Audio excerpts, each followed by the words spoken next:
안녕하십니까. 오늘은 창세기 29장 10절의 말씀 살펴보도록 하겠습니다. 먼저 9절 읽어보도록 하겠습니다. 야곱이 그 외삼촌 라반의 딸 라헬과 양을 보고 나아가서 우물 아구에서 돌을 옮기고 양떼에게 물을 먹이고.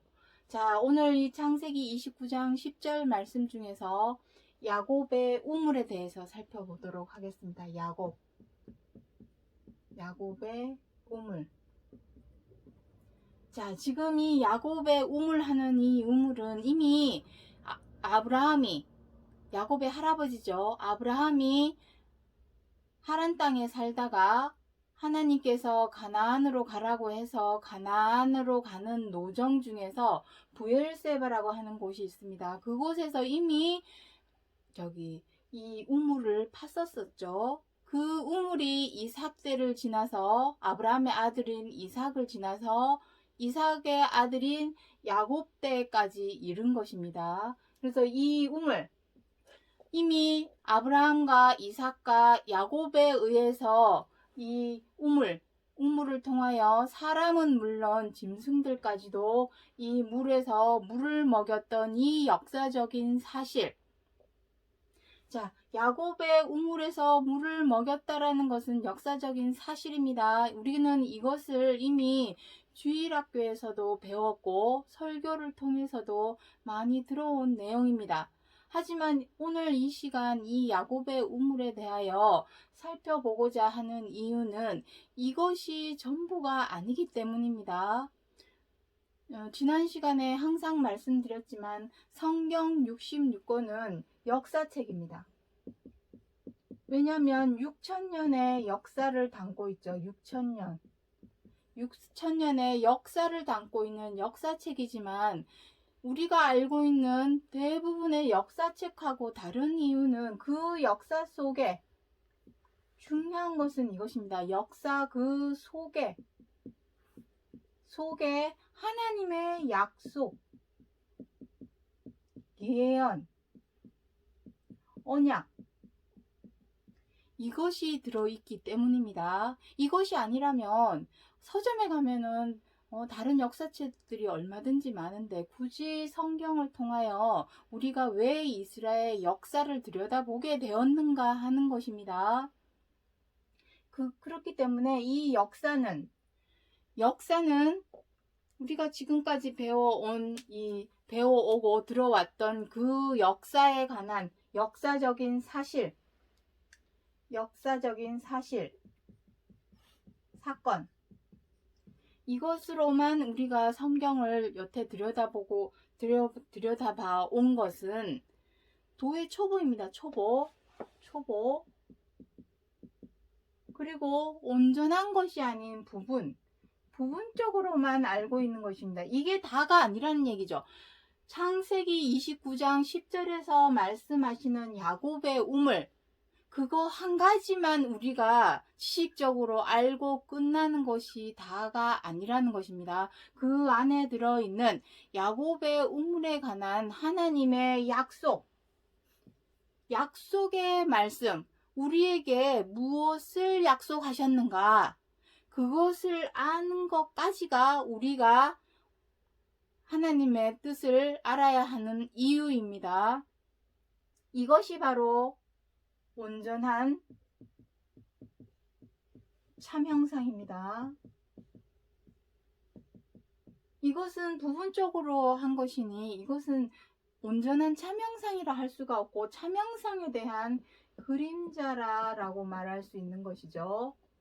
자, 그러한 의미에서 오늘 이 시간 야곱의 우물에 관하여 살펴보고자 하는 것이기 때문에 갈 길도 멀고 할 말도 많이 있지만 짧은 시간 내에 이것을 설명하고 해야 되기 때문에 귀를 기울여서 잘 들어주시기 바랍니다. 자, 먼저 요한복음 4장 14절부터 12절부터 14절 말씀입니다. 읽어보도록 하겠습니다.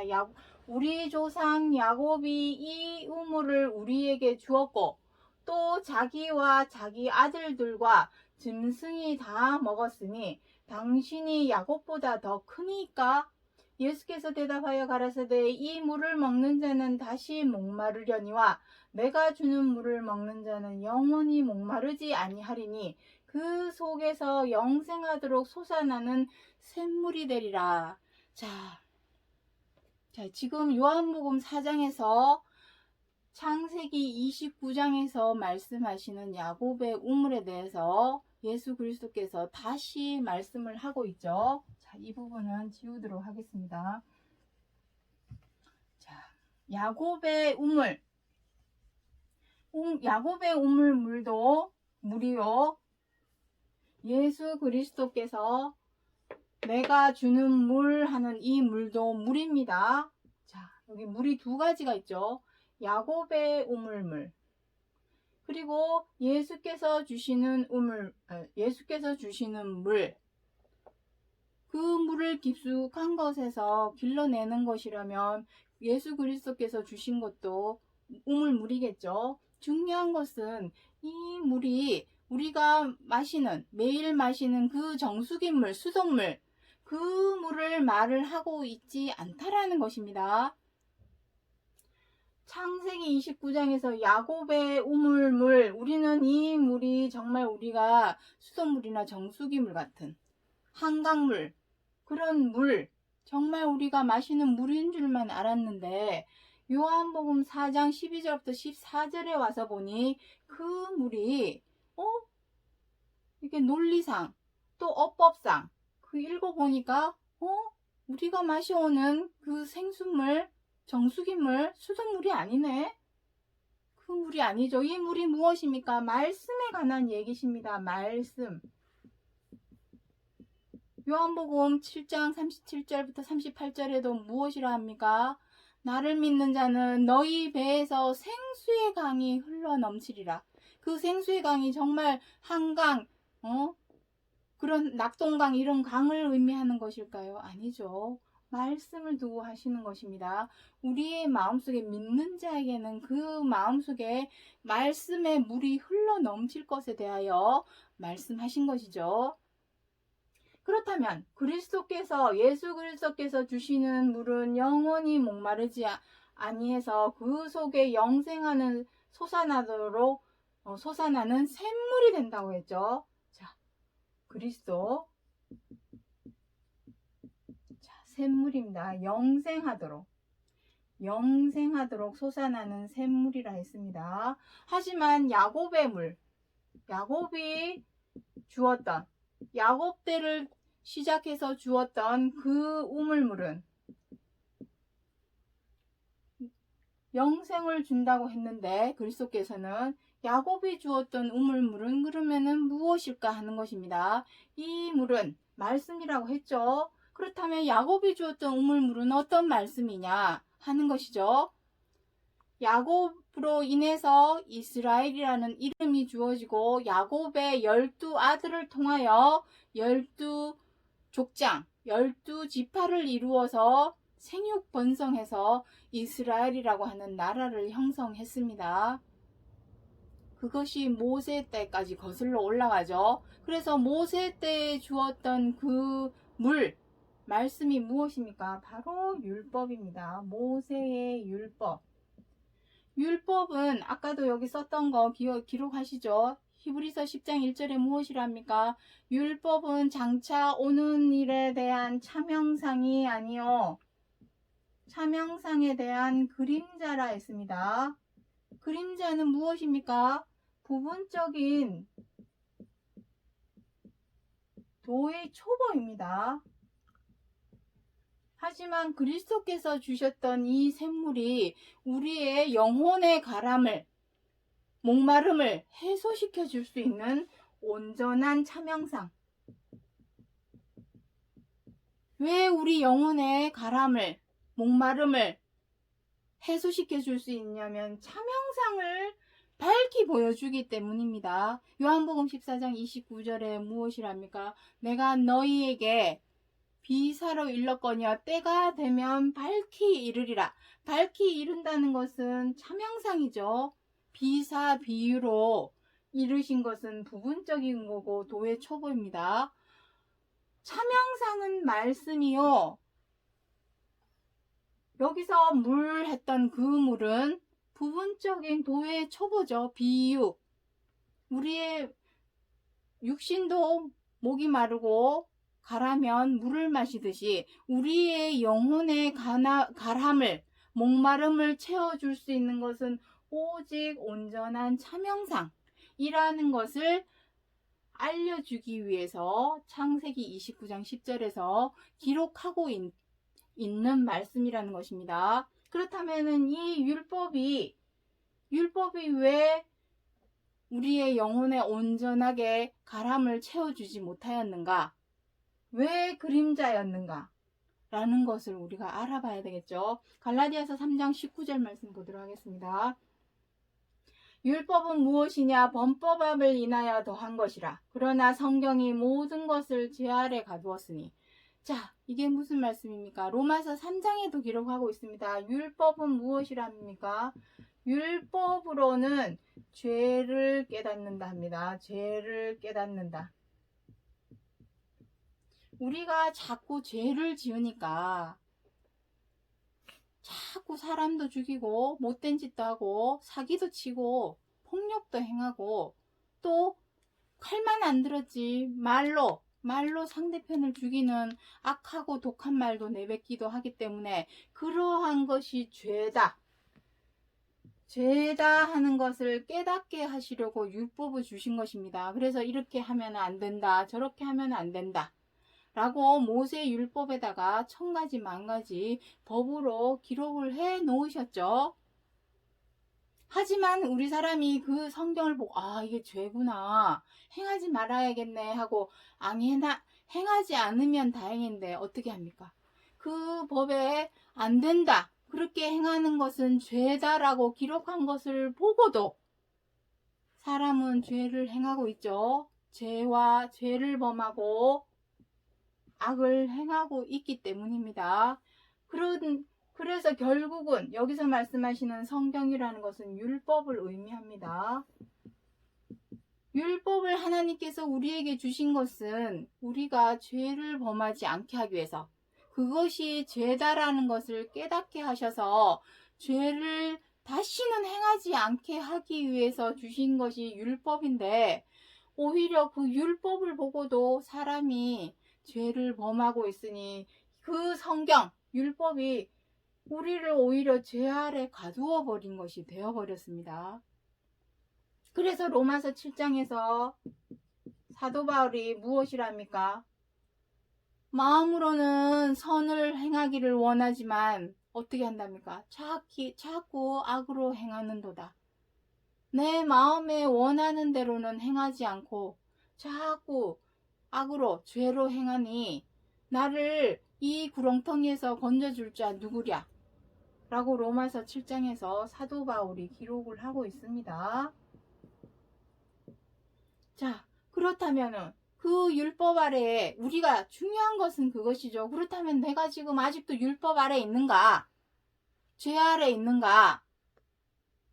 내가 지금 처해 있는 위치가 어디인지를 정확히 알아야 되겠죠. 지금 우리는 어떠합니까? 교회를 다니는 사람이나 교회를 다니지 않는 사람이나 하나님을 믿는다고 하는 사람이나 하나님을 안 믿는다고 하는 사람이나 하나님을 안다고 하는 사람이나 하나님을 잘 모른다는 저 세상 사람이나 다 어떠합니까?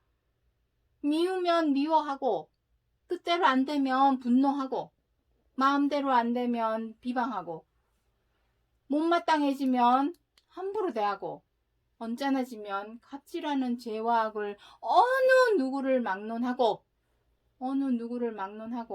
가르치는 자나 배우는 자나 전하는 자나 듣는 자나 어느 누구를 막론하고 다 죄 아래에 갇혀 있죠. 죄 아래에 있다라는 것은 율법 아래에, 모세 율법 아래에 있다라는 얘기입니다. 그렇기 때문에 그 죄를 용서해달라고 우리가 예배를 드리고 있는 것이죠. 율법 아래에 있다라는 것입니다. 자, 그래서 요거를 읽어보도록 하겠습니다. 갈라디아서 3장 24절에 이같이 율법이 우리를 그리스도에게로 인도하는 몽학 선생이 되어 우리로 하여금 믿음으로 말미암아 의롭다함을 얻게 하려 하심이니라. 자, 이게 무슨 말씀입니까? 하나님께서 율법, 곧 모세의 야곱의 우물을 우리에게 주신 것은 이 우물을 통하여 이 우물 맛을 보고서 어떻게 합니까? 내 영혼이 가람을 느끼겠죠. 모든 사람, 내가 왜 죄를 왜 또 행하는 거지? 행하지 말아야 되는데 왜 또 행하는 거지? 우리는 6천년 뿐만이 아니라 인류가 있은 이래로 사람은 사람을 칼로 찔러 죽이고 때리고 사기치고 이러한 죄는 말할 것도 없고 서로가 서로를 미워하고 원망하고 분노하고 사나워져서 다투고 함부로 대하고 갑질하는 죄와 악을 지금까지도 행해왔습니다. 행하고 있습니다. 그러한 죄, 율법을 통하여 그것이 죄구나, 악이구나 라는 것을 알게 하신 것은 그 율법을 통하여 우리를 그리스도에게로 인도하는 몽학 선생. 몽학 선생이 무엇입니까? 초보자, 초등학교 선생을 의미합니다. 우리로 하여금 진정한 차원이 높은 차명상, 고차원적인 대학 말씀, 고차원적인 말씀의 뜻을 헤아릴 수 있게 하기 위해서 초등학문이라고 하는 율법 아래에 우리를 두신 것입니다. 그래서 어떻게 하면은 이 죄를 없앨까? 우리가 구원을 얻기 위해서는 일단은 죄삼이 먼저 있어야 하죠. 죄가 없어져야 우리는 구원에 이를 수 있게 되는 것입니다. 그렇다면 어떻게 해야 우리가 하나님 앞에 죄가 사하여지고 우리의 죄가 속하여질까? 그것을 알게 하기 위해서 우리를 율법이라고 하는 초등학문 아래에 우리를 두셨다라는 것입니다. 율법이 초등학문 선생 역할을 해왔던 것이죠. 그리스도에게로 인도하기 위해서. 왜냐하면 그리스도까지 와야만이 차명상, 샘물, 그리스도께서 주시는 샘물의 맛을 그때서야 비로소 맛볼 수 있기 때문입니다. 그 샘물이 무엇입니까? 그리스도께서 죽기까지. 자, 요거는 이제 떼도록 하겠습니다. 정리를 한번 해보겠습니다. 자, 야곱의 우물이라고 하는 것은 야곱의 우물은 정말 생수물, 수돗물 그 물 아닙니다. 말씀은 말씀이되 야곱으로부터 비롯하여 창세기도 모세 율법 중에 하나죠. 야곱을 통하여 야곱의 12아들 통하여 나타나게 된 모세의 율법을 야곱의 우물이라고 하는 것입니다. 이 율법은 무엇입니까? 죄를 깨닫게 했던 것이죠. 깨닫게 하였습니다. 우리로 그리스도로 인도하기 위해서 이렇게 인도하기 위해서 인도해주는 역할을 이 율법이 했습니다. 초등학문이죠. 초등학문. 이 초등학문으로는 초등학문 아래에 있어서는 절대로 하나님의 이 온전한 창명상에 다다를 수가 없습니다. 초등학문에서 그리스도에게로 넘어와야 한다라는 것이죠. 중요한 것은 아까도 말씀드렸지만 내가 지금 위치하고 있는 것이 그리스도의 차명상, 샘물, 영생하도록 솟아나는 샘물, 즉 차명상을 내가 알고 있는가? 아니면 아직까지도 죄 아래에 갇혀서 율법 아래에 갇혀서 미우면 미워하고 마음에 안 들면 분노하고 비방하고 못마땅하면 함부로하고 갑질하는 죄 아래에 있는가?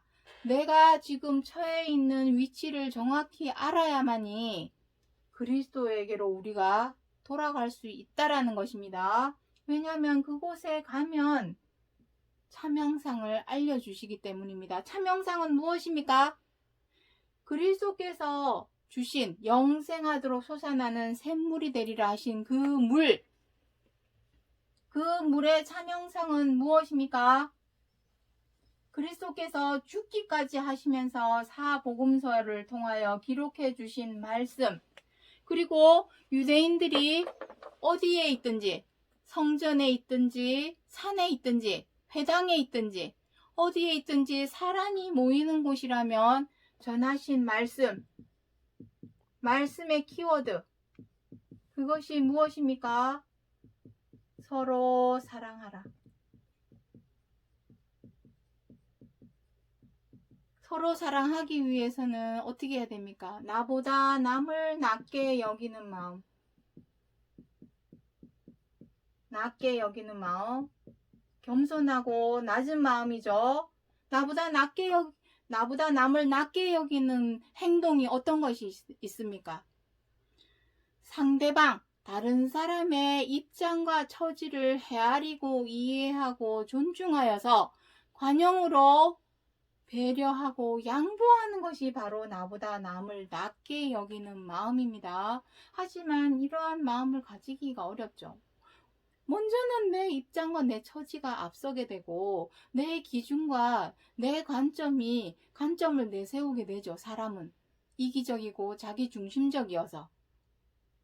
그렇게 했는데 내 뜻대로 안 되면 어떻게 합니까? 미워하고 원망하고 분노하며 때로는 흉보고 욕하죠. 비방도 하고 함부로 대하고 갑질하는 행동을 하게 되는 것입니다. 그러한 행동을 계속하여서 하는 자는 율법 아래 있는 자요, 죄 아래 갇힌 자요, 초등학문 아래에서 아직 대학, 고차원의 대학 말씀에 다다르지 못한 자라는 것을 인지하셔야 하는 것입니다. 저는 그 사람을 정지하는 것이 아니라 인지하고 자각을 해야만이 나아올 수 있기 때문입니다. 참영상으로. 하나님께서 성경 66권 말씀을 우리에게 주신 이유가 무엇입니까? 자, 디모데후서 한번 말씀 보도록 하겠습니다. 3장 14절부터 16절에 성경은 능히 너로 하여금 그리스도 예수 안에 있는 믿음으로 말미암아 구원에 이르는 지혜가 있게 하느니라. 이는 하나님의 사람으로 온전케 하며 모든 선한 일을 행하게 하기에 온전케 하려 함이니라. 하나님께서 우리에게 성경을 주신 이유는 성경은 역사책이죠. 지식책입니다. 역사책이라는 의미는 그때 그랬어. 야곱이 그랬어. 사무엘이 그랬어. 다윗이 그때 그렇게 행동을 했어. 수많은 어떤 지식적인 내용, 지나간 역사에 대한 지식적인 내용을 담고 있습니다. 하지만 도서실에 아니면은 서점에 있는 여느 역사책과 이 성경이 다른 이유는 그 속에, 그 역사 안에 약속이 들어있다라는 것입니다. 우리에게 하나님께서 이루고자 하시는 그 약속까지를 아는 것이 참영상입니다. 서로 사랑하라. 너네들 서로 사랑하라. 내가 처음부터 너희에게 전한 소식, 창세기 처음부터 전한 소식은 서로 사랑하라. 요한일서 3장 11절에서 말씀하고 있죠. 그것이 약속입니다. 하나님께서 우리 사람에게 너희가 이렇게만 행하면 생명과 안식과 구원, 영생하도록 솟아나는 샘물, 생명과 안식과 구원을 너희에게 주겠다 하시는 것입니다. 그래서 어떻게 합니까? 구원에 이르는 지혜가 있다 합니다. 그 구원에 이르는 지혜는 지식이 아니죠. 그것이 그렇게 써. 성경 퀴즈 맞추듯이 그것은 무엇이고 그것은 무엇이야. 그것이 아는 것이 중요한 것이 아니죠. 그것을 통하여 그 안에 담겨 있는 약속의 말씀, 예언의 말씀을 통하여 과연 우리가 그렇게 어떻게 하면 그렇게 행할 수 있는가? 행하는 것이 진정한 믿음입니다. 그것이 온전한 참형상, 온전한 것입니다. 어떻게 하고자 하는 것입니까? 온전케, 하나님께서 온전하시니 우리도 온전케 하고자 하는 것입니다. 온전케 한다라는 것은 무엇입니까? 자, 골로새서 3장 말씀 보도록 하겠습니다. 3장 12절부터 14절에 긍휼과 자비와 겸손과 온유와 오래 참음을 옷 입고 누가 네게 혐의가 있거든 서로 용납하여 피차 용서하되 이 모든 것 위에 사랑을 더하라. 이는 온전하게 매는 띠니라. 우리가 온전해지는 것이 무엇입니까? 성경 66권 하나님의 말씀을 통하여 우리가 온전케 되는 것, 참형상. 참형상이 온전하다라는 의미입니다. 그림자가 아니라 어떤 코끼리의 어떤 일부분, 다리, 아니면 팔, 아니면 배, 아니면 엉덩이 하는 그 어떤 일부분을 보는 것이 아니라 코끼리 전체를 바라보는 그 참형상 우리가 봐야 하는 이유는 무엇입니까? 온전케 되어야 하는 이유는 무엇입니까? 이것뿐입니다. 긍휼과 자비와 겸손과 온유와 오래 참음으로 옷 입고 누가 네게 혐의가 있거든 서로 용납하고 용서하되 그 모든 것 위에 무엇을 더하랍니까? 사랑을 더하라 합니다. 이것이 바로 온전케 매는 띠니라. 이것이 우리로 옷 매무새, 우리가 사람을 이미 옷을 입으면 가장 마지막에 하는 것이 무엇입니까? 허리띠, 넥타이. 이것입니다. 마무리 짓는 역할, 우리가 하나님께서 성경 66권 이 말씀을 통하여 마무리 짓고자 하는 것은 오직 이거 사랑입니다. 사랑으로 옷 입혀 주시려고 우리에게. 왜냐하면 자꾸 사람이 사랑으로 행하지는 않고 미우면 미워하고 마음에 안 들면 비방하고 뜻대로 안 되면 분노하고 못마땅하면 함부로 대하고 갑질하는 행동을 하니까 그러한 것을 버리고 사랑으로 행하게 하기 위해서 사랑을 행하는 진정한 사랑의 사람으로 만들게 하기 위해서 만들어 주시려고 성경 66권을 우리에게 주신 것입니다. 이것이 마지막입니다. 하나님께서 우리에게 이루고자 하시는 온전하심은 오직 사랑입니다. 이것이 바로 옷 입는 것이죠. 그리스도로 옷 입는 것이요. 계시록 19장에서 말씀하시는 혼인잔치집에서 우리가 입어야 할 바로 그 세마포 옷입니다. 이거 못 입으면 백날 찬날 아주 차원 높은 지식의 말씀, 심오한 말씀 전한다고 해도 아무 소용이 없죠. 자, 고린도전서 13장 2절 말씀 보도록 하겠습니다. 내가 예언하는 능이 있어 모든 비밀과 모든 지식을 알고 또 산을 옮길 만한 모든 믿음이 있을지라도 사랑이 없으면 내가 아무것도 아니요. 이것입니다.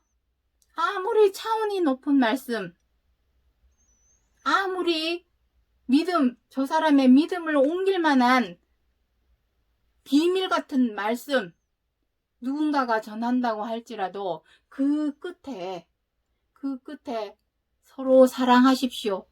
사랑하는 것에 대해서, 사랑하는 방법, 그거 알려주지 못한다면 그 말씀 다 의미가 없다라는 것입니다. 그 지식이 다 무슨 소용이 있겠습니까?